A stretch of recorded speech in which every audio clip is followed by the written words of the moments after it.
Hello, my name is Nicole and I'm here to guide you through this tutorial on Wall Pilates.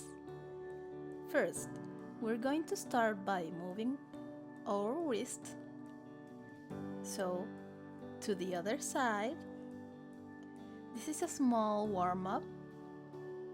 Now we're going to prepare our elbows, pushing with our hands in fists, and we're going to up our arms a little bit more each time and then lower them down.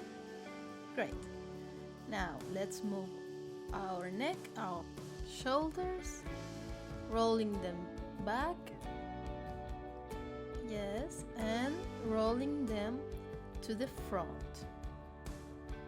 Perfect. Keep the movement steady. Use the pace you prefer.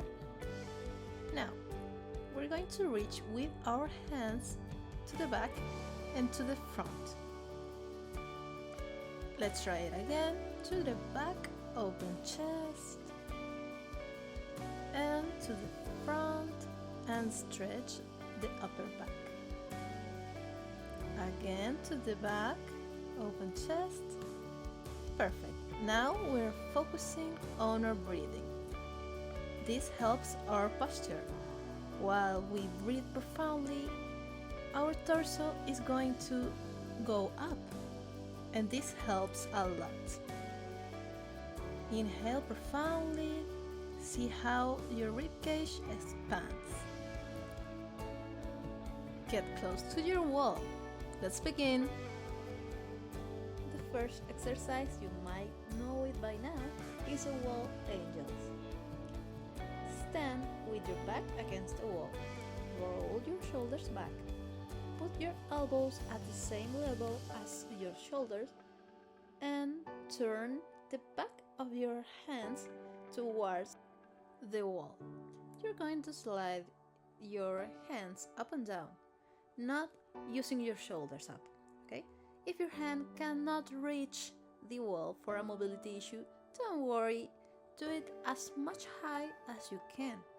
It's not exactly necessary to touch the wall. It's more important to do the movement and make the joints of the shoulders work. Keep sliding up and sliding down. Notice how we're stopping the movement at the shoulder level. We're not doing the complete wall angel yet. We're going to do it later. Now, roll the shoulders back again.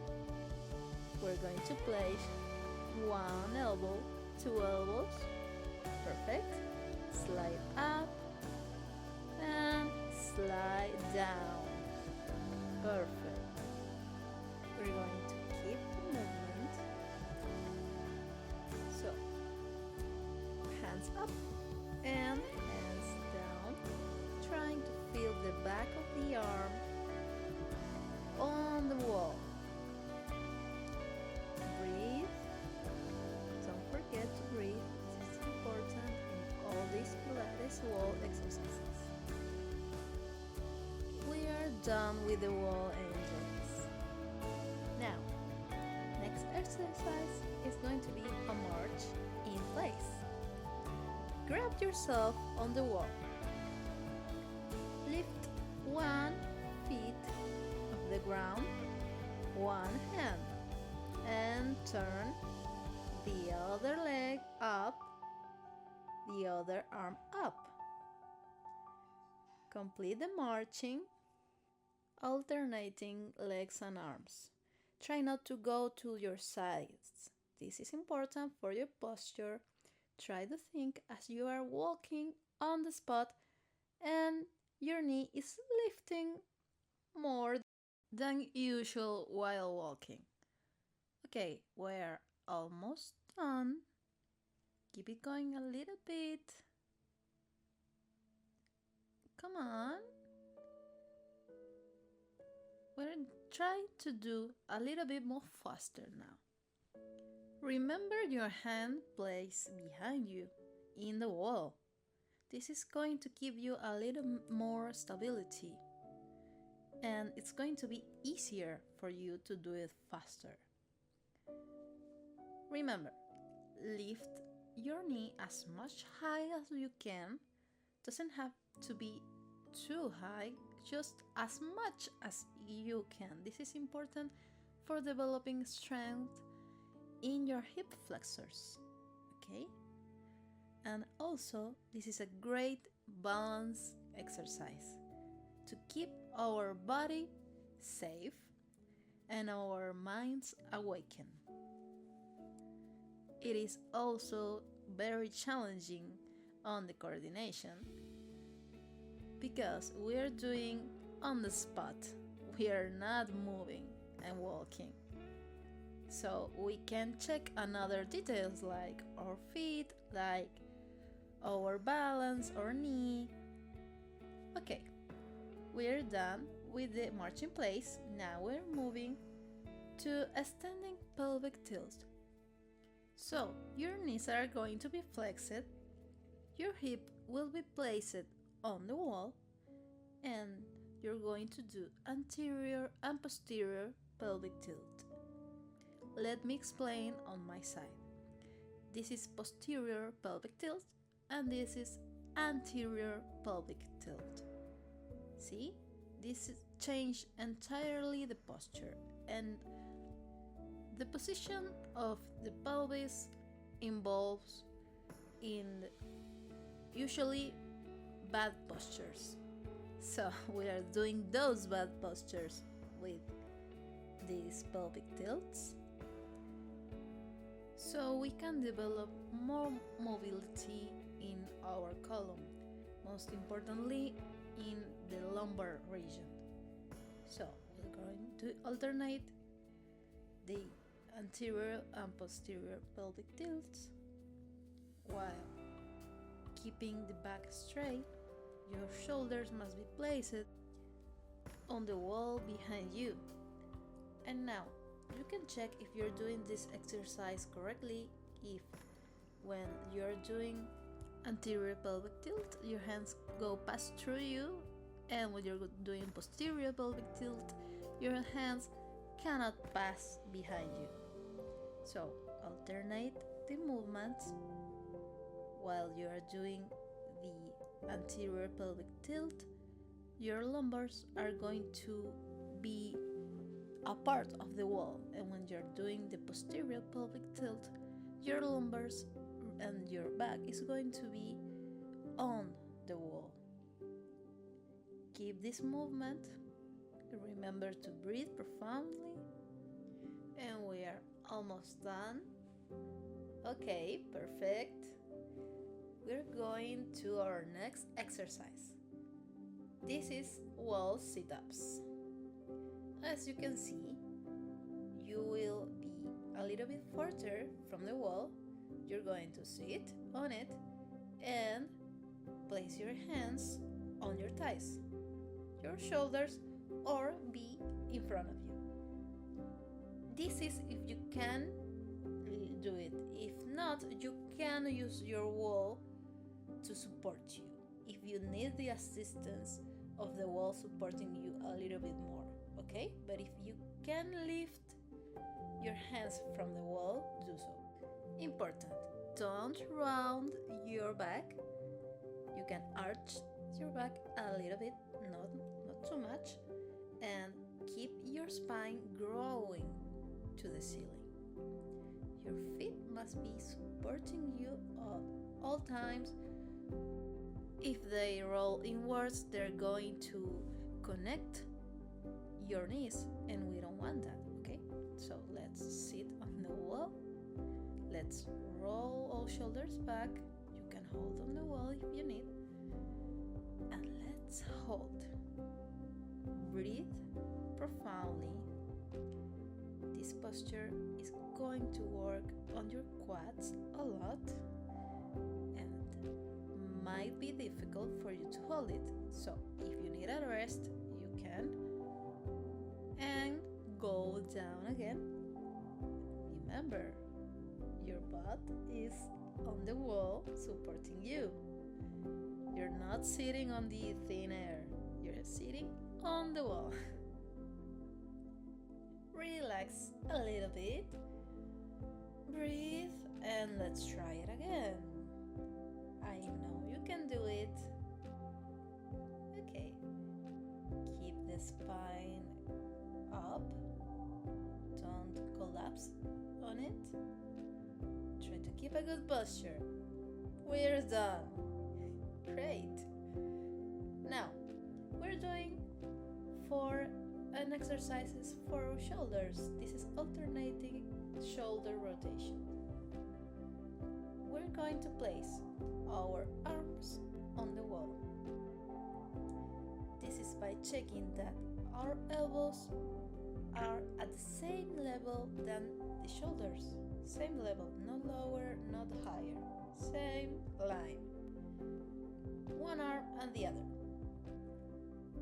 The neck must be placed too. Your head must be on the center. It's normally in scoliosis that the neck goes to one side. 2 palms in front. 1 palm goes down to the floor as much as you can. This is a rotation on the shoulder. Try to check how much you can rotate. And do not force this movement. It must feel natural and alternating one arm and the other like a robot. Don't do it too harshly and don't do it with too much strength, just as much as it is needed. Let's continue the movement. Do not stop. One hand is facing down and the other must be facing up, and alternate. It looks very funny, but it helps a lot on shoulder mobility. You might be feeling it, or aren't you? Let's continue the movement slowly and not stopping. We're doing it fluid. Let's check how much can go down, and we're done. Oh, that worked. We have some exercises left. I know you can do it. Next one is a wall plank.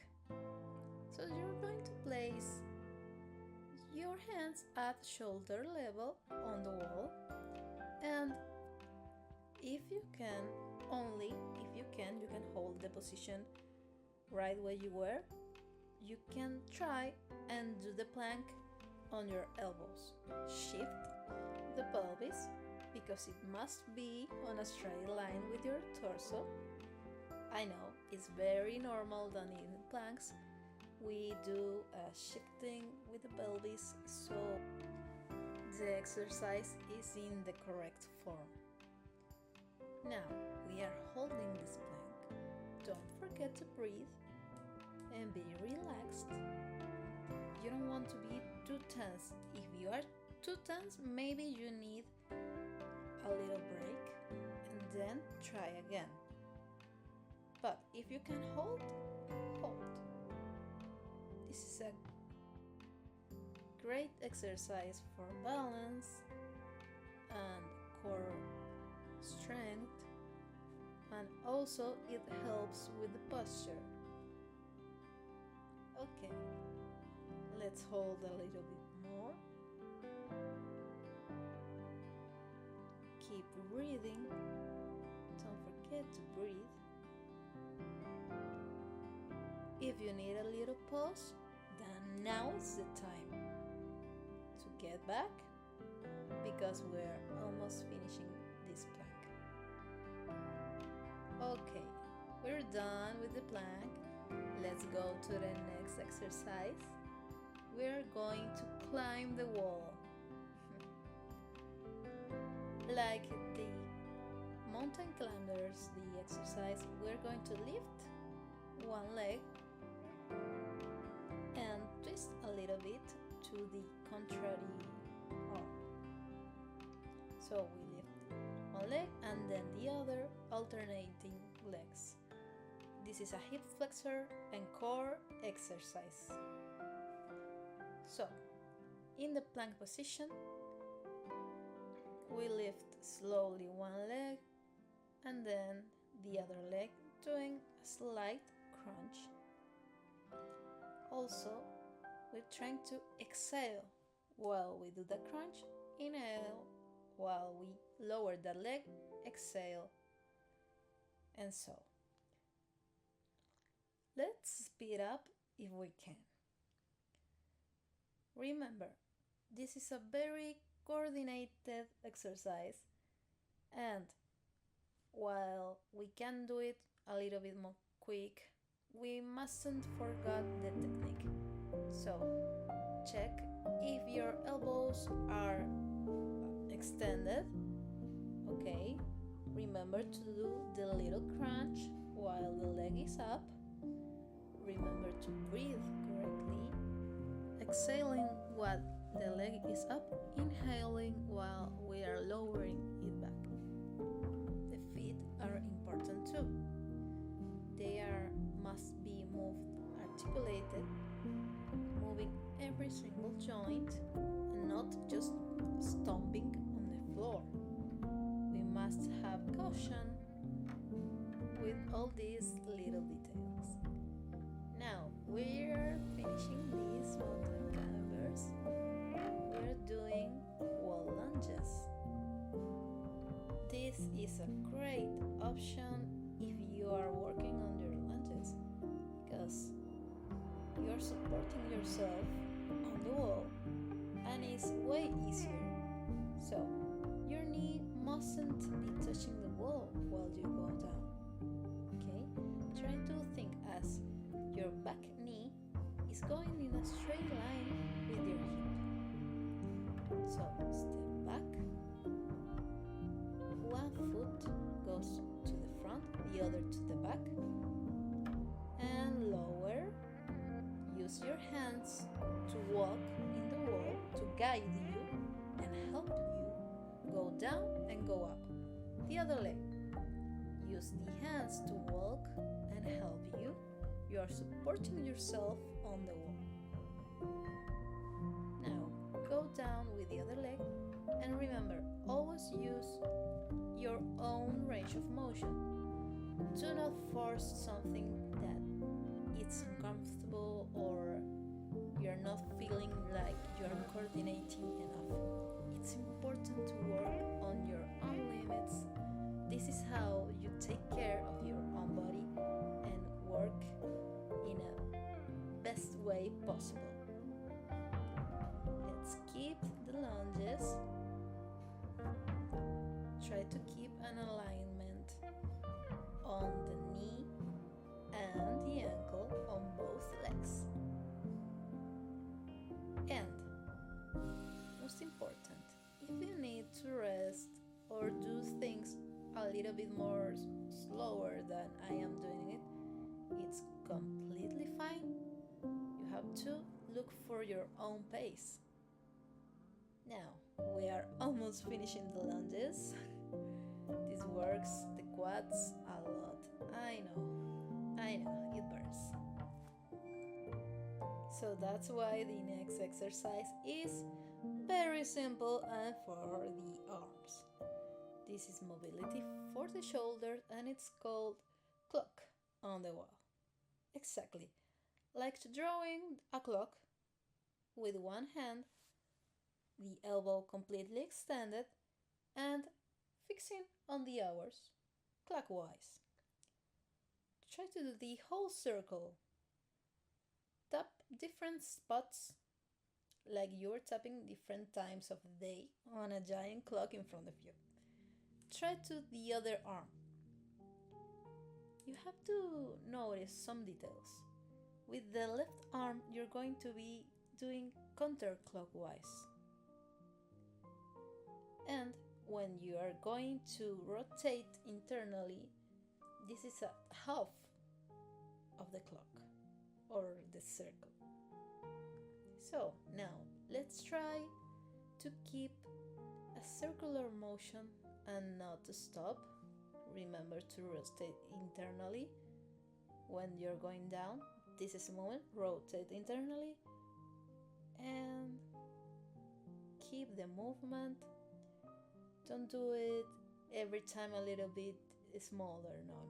Keep it big. Draw a big circle in front of you. We're done with that arm. Let's alternate doing the other arm. Remember, a big circle, rotate internally while you're getting to the bottom line, externally while you're completing the circle. And we're almost finished. We're doing two other exercises we have left. Let's finish this. The clock on the wall. Perfect. Congratulations. We're doing a side plank now. So, arms at shoulder level. You can choose to use the support of your elbow if you want. It's easier this way. You're going to place one hand on the shoulder and rotate like you're threading the needle.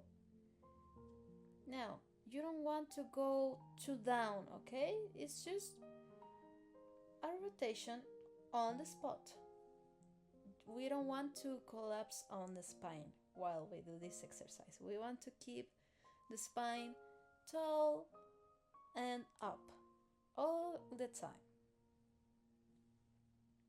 This exercise is great to gain mobility and have again that rotation movement to one side and the other. We're almost done with this side. Let's switch to the other side. Remember, you can choose to put your elbow on the wall and let's rotate.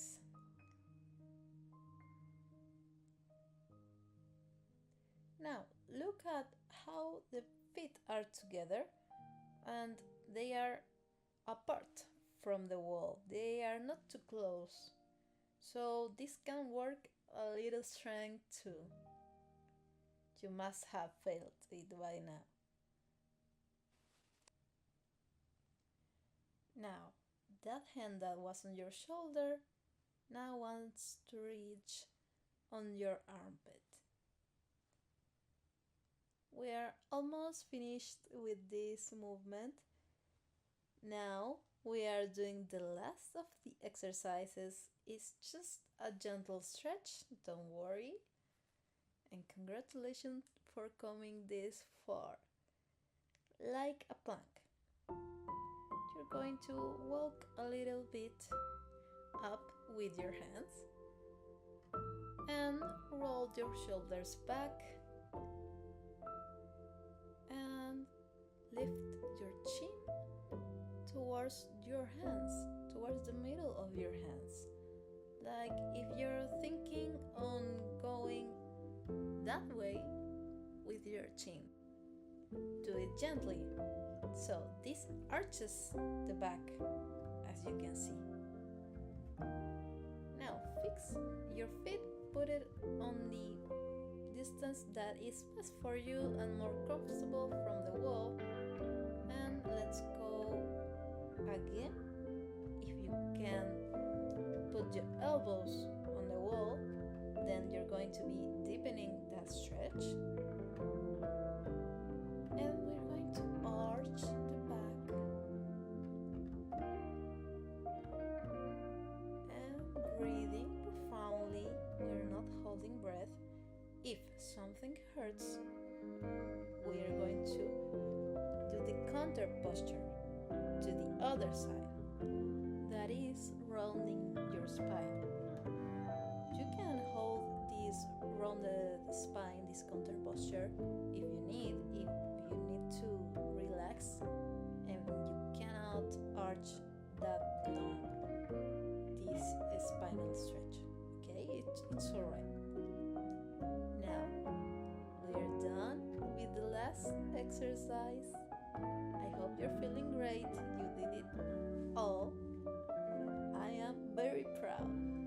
Congratulations! Finish with the counter posture to relax the joints of your spine. Congratulations on getting this far. I am very proud of you. I hope you have enjoyed this workout on Wall Pilates. It's great for mobility and posture and developing a little bit more balance and strength. Let's stretch. If you want, you can follow me.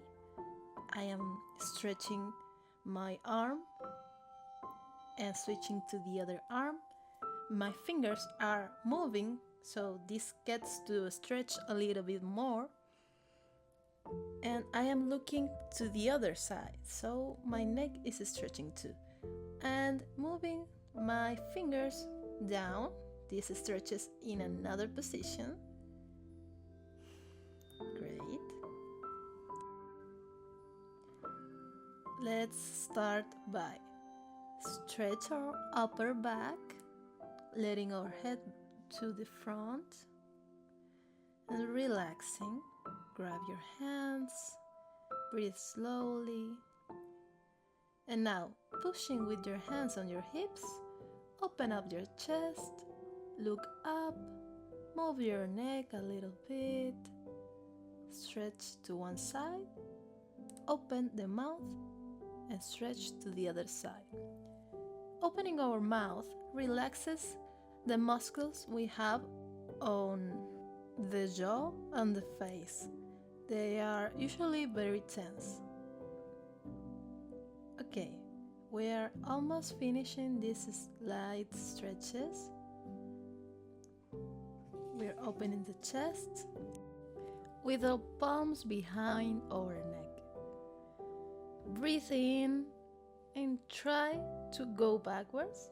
Exhale, inhale, and open your chest. Okay, done. Great. See you next time.